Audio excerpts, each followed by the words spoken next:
Well, here we are, Renee, another episode of this podcast.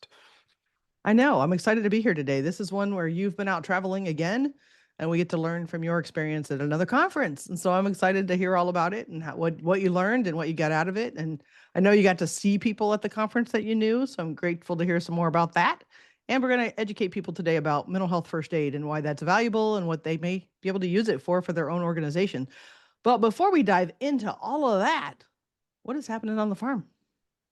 I'm exhausted. There's a delay from when we record, but I'm just going to tell you it's planting season and I've been doing a couple hundred acres. Actually, my brother-in-law's been in the planter and I've just been fixing stuff nonstop from sun up to sundown. And so I should be there now. There's rain in the forecast and we only have like 110, 120 acres left of corn.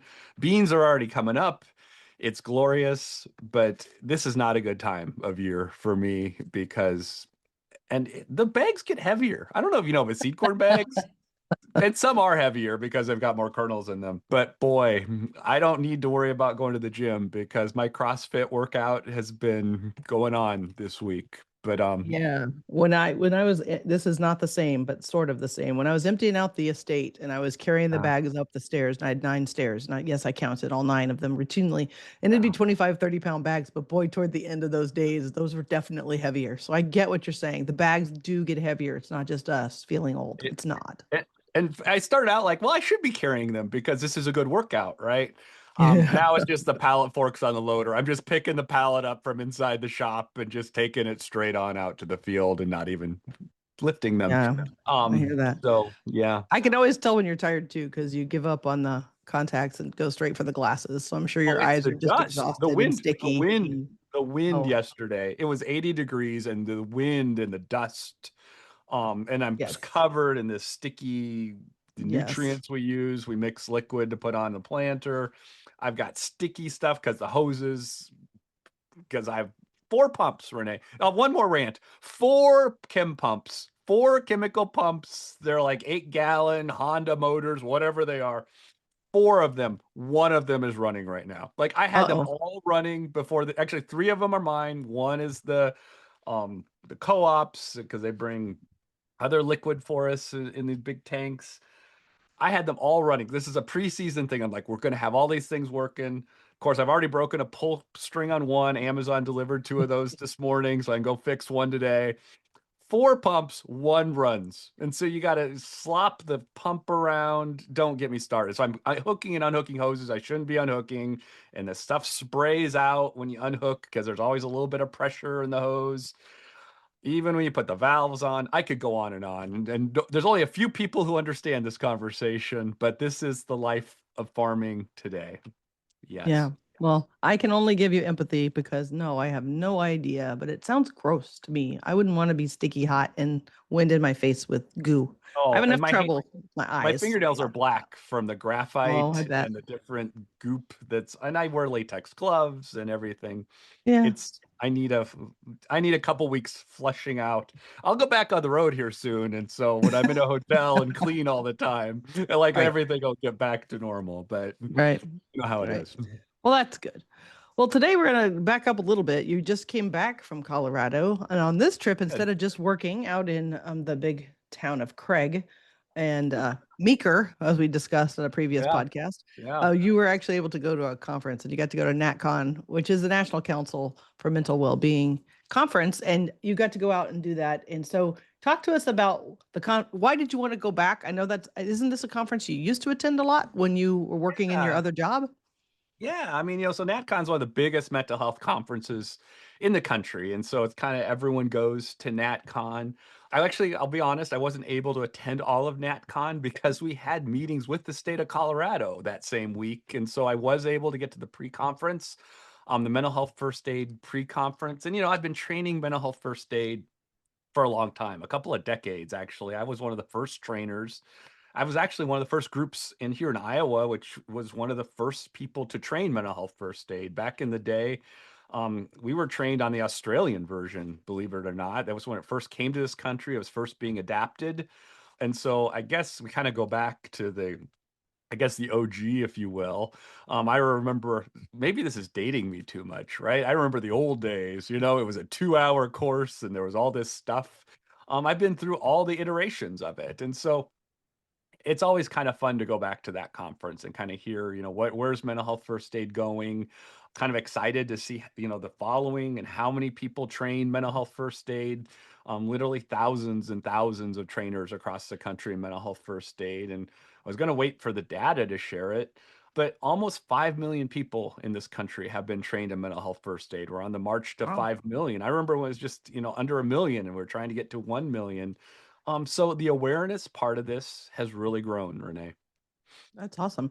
Yeah, and if you've been listening or following along, and maybe you haven't, but we just did a podcast that's just recently come out on conferences and talking about like the reason that we conference. And for us right now, a lot of why we go to conferences, we're speaking. But this is one that you just wanted to go to yourself Yep. because we still go to learn and we still need CEs. We both have our certifications and Yep. licenses, and we still go grab those CEs where we can. And so for people listening, you need to know we are in it. We're not just like showing up to speak. Like sometimes you get speakers that maybe used to do the job and now don't. And then they are kind of, you feel the distance in what they're saying. You guys need to know, those that are listening to us today, that we're actually in it. We attend these as attenders too.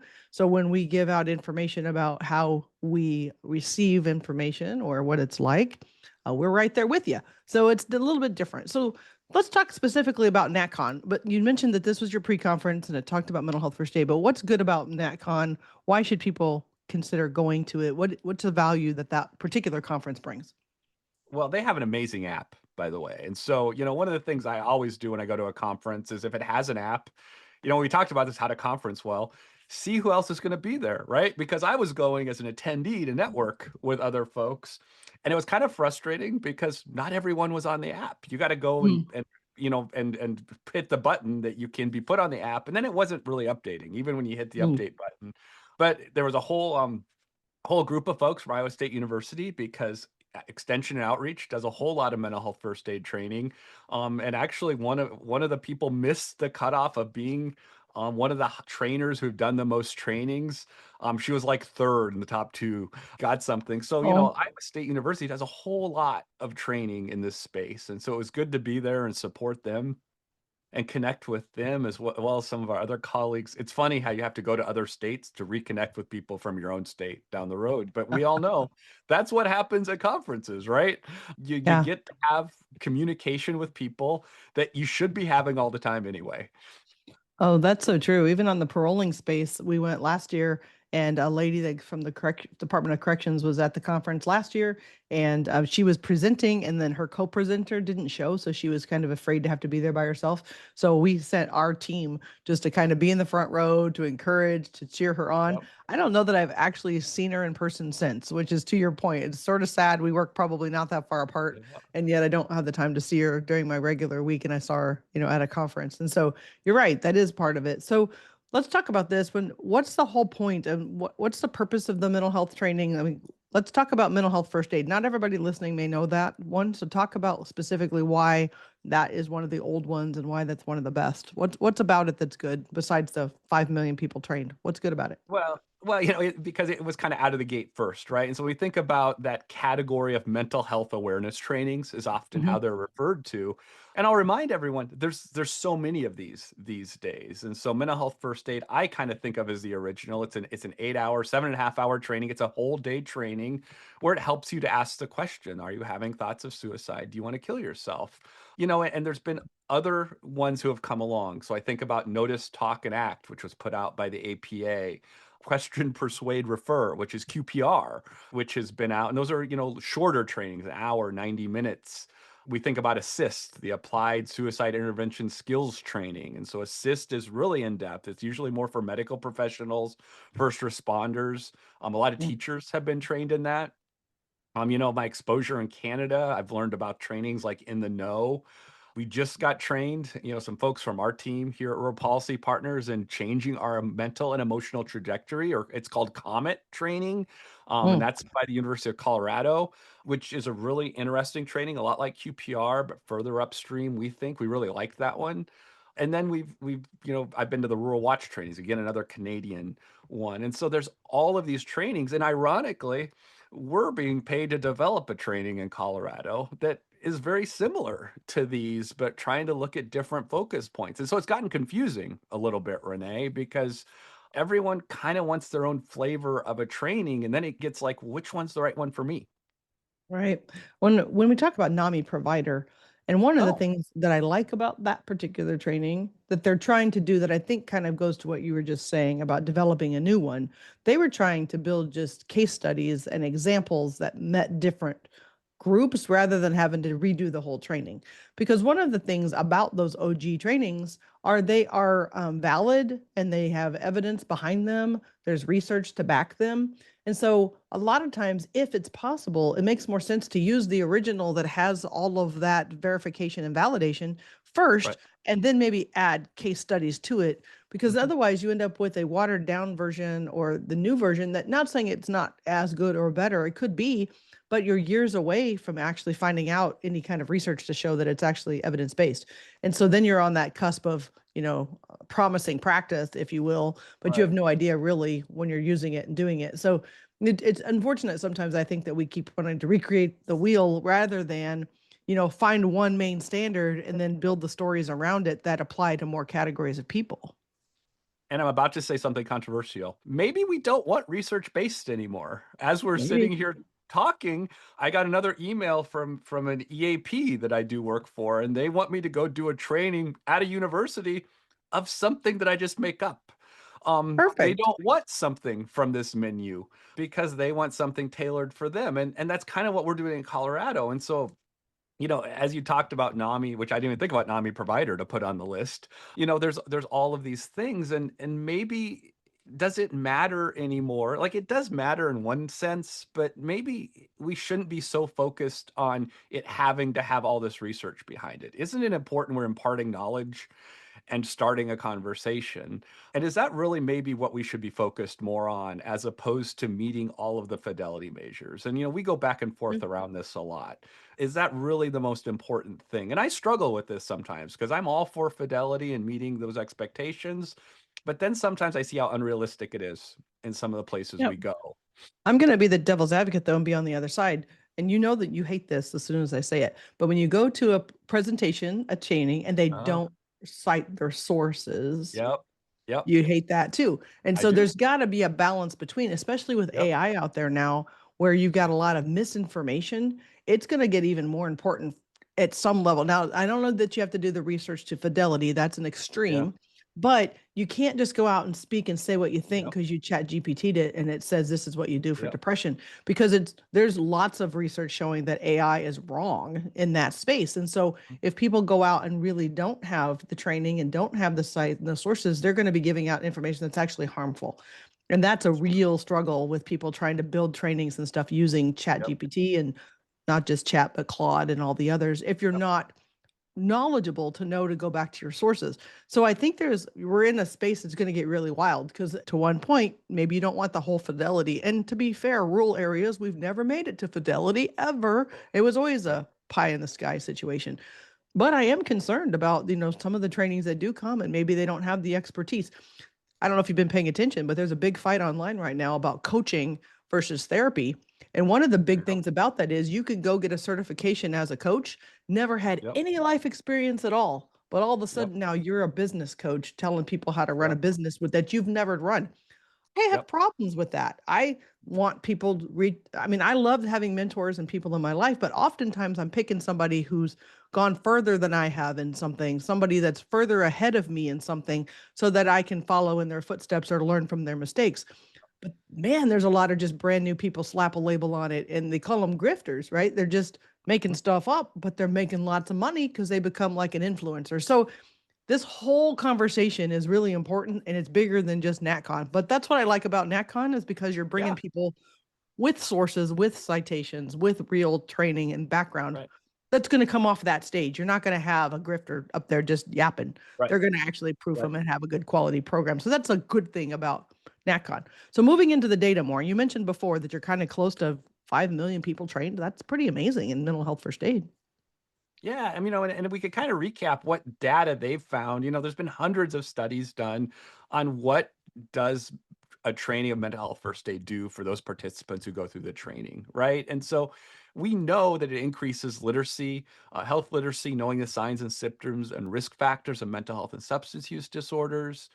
We know it increases confidence in asking those tough questions of when they see someone in distress, of saying something, increases empathy and increases the likelihood of those individuals going out and seeking therapy for themselves. So, overwhelmingly, because of mental health first aid specifically in that curriculum, we know those things are happening. Now, we know that there's been similar studies in some of those other trainings as well. And so, how do we really know which one's more effective? I don't think we Mm. know because there's not really comparison studies across all of them. We do know that people want more and more information in shorter amounts of time. And I think that's what really the struggle we have is that people don't want to send their employees to an 8-hour training. And so they're like, well, can't you Right. just make that into 45 minutes and then we'll eat lunch for 15? Um, and so I really struggle with that part as well, because would I rather get any information to some of these folks who may not have the ability to get it? I would. Would it be better for them to go through 8 hours? It absolutely would, overwhelmingly. I think common sense tells us that. But I think that's the real struggle we have in this field right now. Yeah. One of the things I appreciated when I did mental health first aid is the common language piece. It makes it so that you can have the conversation, yes, but if you train others in it, then you're all using the same language. And in mental health, that is really important because we have a lot of pet names and acronyms and just a lot of words that people don't really know what they mean. And so it really is important to be able to get back to, you know, the basics. And so that if somebody says something that you recognize it and know what to do. And so I really appreciate that. But you're right, it is hard. I just think about my own office trying to figure out, could I do a whole 8-hour training? I don't know. And if I did, it might have to be over a couple of days because I don't think we could afford to take a whole day and just come Yeah. to a complete stop because I don't have a big office. So it's not like I can do shifts. Some people could train like groups of people maybe and rotate it like we do for some, but the others. And you're not the only training. The mental health first aid is not the only one looking at small, shorter versus longer. But Provider was Right. a full 2-day program when it Right. started. And now they have a 4-hour seminar that they think is too short and they prefer everyone to purchase the long one and they're not purchasing the big one. And Right. so, you Yeah. know, and personally myself on Provider, I prefer the 4-hour one. I've done both. And I didn't think it needed to be 2 full days. I'm like, really, to get this accomplished, we could have done this in Yep. 4 hours or less. And so, I've been on both sides, so I hear what you're saying. So do you have more data you wanted to share? I do. I think there was some really good data out of England for mental health first aid. And I'm going to share this just because I think their data is more recent.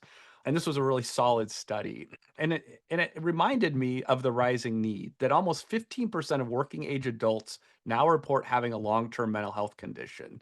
That marks a 5% increase over the past decade. And so I think that's significant because I think it says a lot about our workplaces and that our workplaces are having increased need.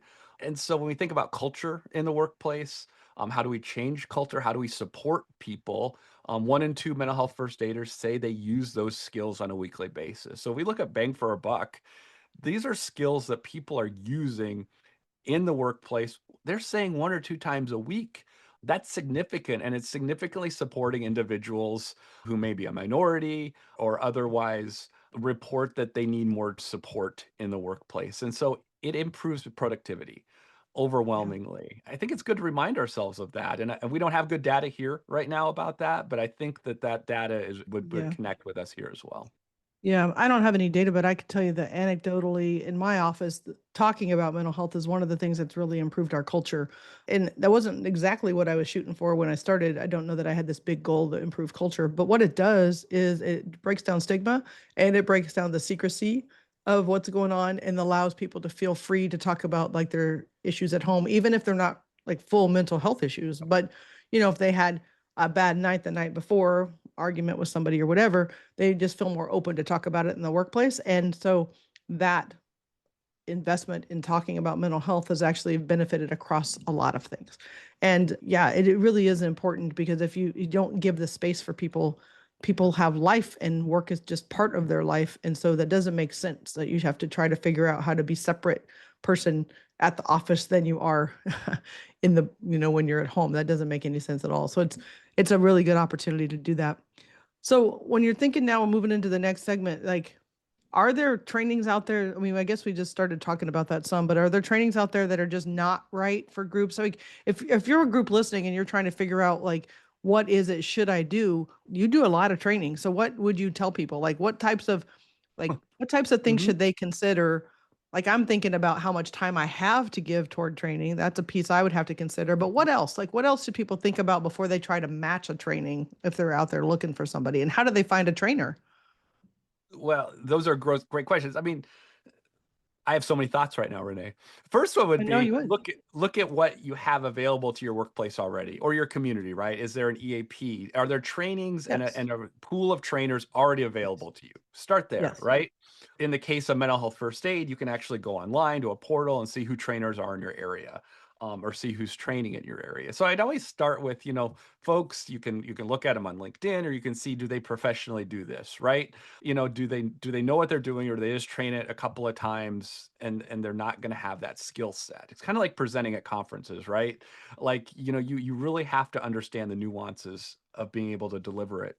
To select the training, I think that's really hard, and that's part of the reason I went to this training. And I was actually invited to a double super secret focus group over lunch one day. It was very exciting, I know.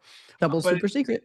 it was actually John Hopkins is looking at, they put together kind of the next level of, like, how could we start teaching skills, like one skill trainings that are built upon the mental health first aid framework. And so I was able to give feedback to some of their Nice. initial marketing strategies, which kind of missed the mark in a lot of ways, in my opinion. And that's kind of what the group, it was a small group. We all sat in a circle and looked at some videos and things.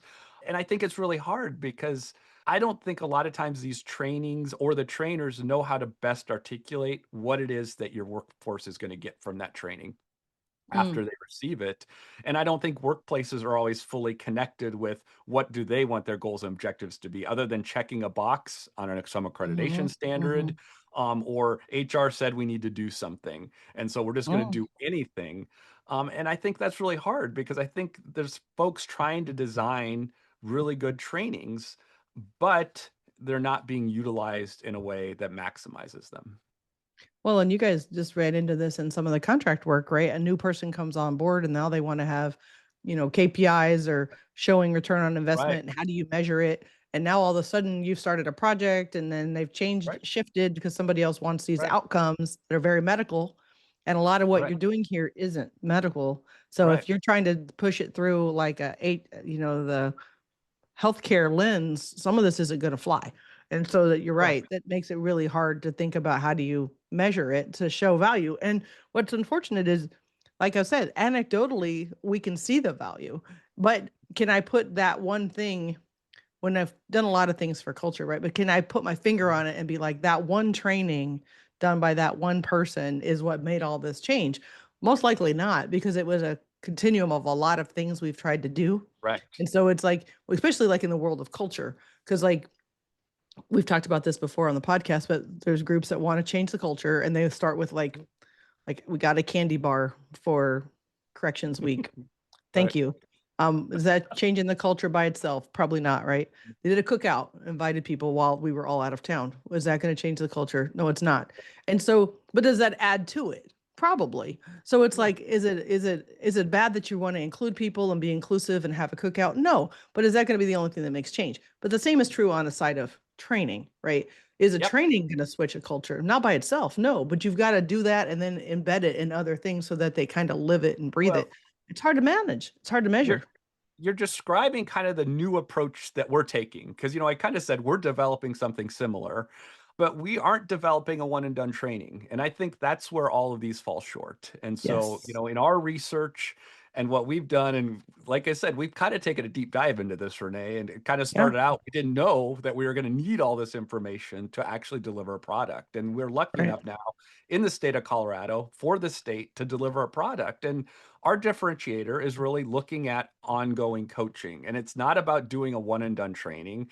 It's about doing an intro and then doing the training monthly for 15 or 20-minute segments over the course of 2 years, and reviewing content, new content, over and over and over again monthly, right? Because Yep. then you're spreading the learning out over time and people are getting more interested in it.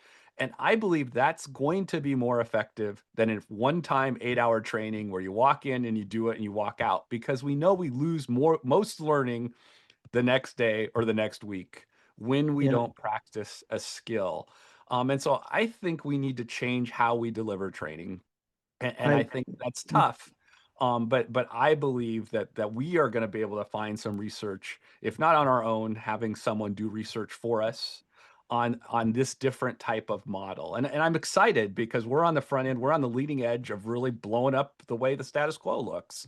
And so it's an opportunity for us to say, hey, let's do this differently. So I'm excited. It may not work though, Renee, but I'm pretty But positive. that's how you know if Yeah, something's different or better. You have to yeah, give it a shot and try it. I mean, in my office, one of the things I do a weekly email to the office is just kind of like what we're up to, what's going on. But I added what I call a knowledge nugget. And this week's email is about how May is Mental Health Awareness Month. yeah, And then I took some content that had a couple of hyperlinks in it that they could do a deeper yeah, dive in if somebody's interested, but keeping it to the forefront. The same thing about, always talking about like our EAP, like putting it out there in front of people more regularly. It's like reminding people, do you know that you have free sessions available to you for this and this is how it works? Making sure that my staff have that available. Now, do they always need it? Do I ever know if they use it? I have no idea. But on the flip side, it's like, but they're not ever going to if I don't even tell them, right? And so I'm trying to just be more as a leader in the office, trying to say, okay, remind people again that this is available to you and you may need it today, maybe somebody else needs it, whatever. But the only way to do that is keeping it top of mind and keeping it in the conversation week after week after week. And even though I can't do training every single week, I can't do training every single month, but I can keep the premises and the ideas in front of people to help them, and that seems to be working. And so, but it is a different way to think about it because it's yeah, easy to do the one and done and get the trainer to come over and teach you one thing, but that doesn't mean that they're going to use it. Funny story, we're going to have some come in about Google using the different platforms in Google. And I know even myself, I could do it better than I do. So I'm hoping to learn new tips and tricks, whatever. But I'm really concerned if it's a one and done, that's not going to fix right. my problems. It's just not, because I've seen some of the tech ability. And I'm Mhm. telling you, if I don't have them back in more often, we're not going to remember these skills. And, Yep, and I have calendar problems and task issues. I mean, you name it, I yep, got it. And so I'm like, I'm going to start with the one, but I'm like, are there going to be like follow-ups that we can call in like a help desk when we get stuck? yes. Because we're going to need all of those things. And maybe a help desk type phone-in system is something you guys could do too, is like a follow-up, is call in and, It's tweak how it. we learn. We learn over time in chunks. It's just like TikTok and Reels and all the things, right? We just need short bursts. And so, how do we start to change some of these types of trainings to do that? I'm so excited. We're going to I'm change the world, excited Renee. too. Changing the world. I like it. Before we go today, we're going to do the recovering politician self-care policy of the week. And I had a new idea. It's an old idea, but it came back to me. When I get overwhelmed, I have a list of things that are considered my responsibilities. And I do responsibilities in air quotes because Renee is a responsible person and I take on responsibility for lots of people I really shouldn't. And it's a natural tendency for me. The way I was raised, I was the responsible party. I was the oldest sibling. So I got stuck in charge of lots of stuff. So when I get a feeling like that, I have to make a list. And then the list, you do the 4 Ds. I don't know if you've heard the 4 Ds. Some of those things I have to do, but some of those things I can defer to other seasons of my life. Some of them I just delete. It's like, I should not be doing this at all. Or then delegate. And when I'm feeling super overwhelmed, typically I have found out that I'm not delegating appropriately. I'm taking on pulled back stuff on my own plate that shouldn't be mine, and I started feeling responsible for somebody else's stuff. And so for me, it's really that 4 Ds: to do or to defer, to delete or to delegate, really helps me kind of get back on track and feel less overwhelmed, because there's times that I'm like, I cannot do all of this. And really reality is, if I look at all the stuff, I wasn't supposed to be doing all of this. Mm, Sometimes I've just picked up other people's stuff because that's my personality. So then I'm like, wait, that wasn't my job. That was so and so's job. Give it back or whatever. Or sometimes just nonsense. I'm like, nope. And no is a complete sentence. So sometimes I'm like, no, I'm not doing that today or this week or this month. Maybe talk to me in July and I'll see if maybe I could do that, but I'm not doing it now. And I just have to get it refocused. So I don't know, Jason, when you're out and about and traveling and feeling overwhelmed, do you do this too, where you're thinking about some things that you're just like, that shouldn't be in my life at this time. It's just too much to do. I do. I think that's a great reminder of the do, defer, delete, or delegate. I think it's hard though in rural communities. I think about farmers and ranchers because sometimes it's all or nothing, right? If it's calving season, everything gets deferred until calving season's over because that's your only focus. And right now I'm in the Right. middle of planting season and it's sun up to sundown and longer. It's actually longer than sun up to sundown, but it's easy to say because the only focus is getting the crop in. So everything else kind of has to wait. And luckily, it was a week that everything could kind of wait and get pushed off. And so, I think it's hard sometimes because sometimes we just have to compartmentalize and it's all or nothing, right? Like sometimes we just have to Yeah. dive in and get done the task at hand. And if that's a lengthier task or takes 3 to 5 days, then it can kind of feel overwhelming sometimes. Yeah. But going back to the do, defer, delete, or delegate, I think is a great reminder. Yeah. But you do defer because you're not going to be taking trips with your wife to somewhere during planting season. You're not. That's So right. you've got some defer in there Yeah. where like this is not the season for Right. X, right? And so Right. although you feel like you're overwhelmed in it, that really what you have planned for this season is Right. planting. And it's Right. like this other stuff's not going to happen. So if somebody came to you and said, I need you to do blah, blah, blah, the likelihood is like I will be able to do that, but Right. this next month. And that's Right. part of it, is just to be realistic, because you don't, I mean, some people are concerned about saying no, but you may not have to say no. You may just have to say not right now. Right. And right now I can't do it today, but if you still want me to do it, I'm open in about 6 weeks, right? Or whatever that is, Right. and think about it. And so we just feel overwhelmed sometimes. And in reality, you have more control over it. You just need to move some stuff around. And I think that's what I like about the 4Ds, is just get my Mhm. head back on track. So today, everybody, we talked about the National Council Conference of 2026. Jason got to go in Colorado, meet up with some of his old friends, talk about mental health first aid, and thinking about it being from one of the originals with lots of great, they do a lot of data collection and a lot of evidence, and trying to really rethink training. And is it right to just do a one and done, or does it need to be more over time? The guys are creating their own training right now, so we're going to see how this goes. So if you're interested, please follow us. And before you go, I would appreciate it if you'd follow us on LinkedIn, Facebook, or YouTube. And if you leave us a positive review, we send you a prize. Thanks, everybody. We'll see you next time.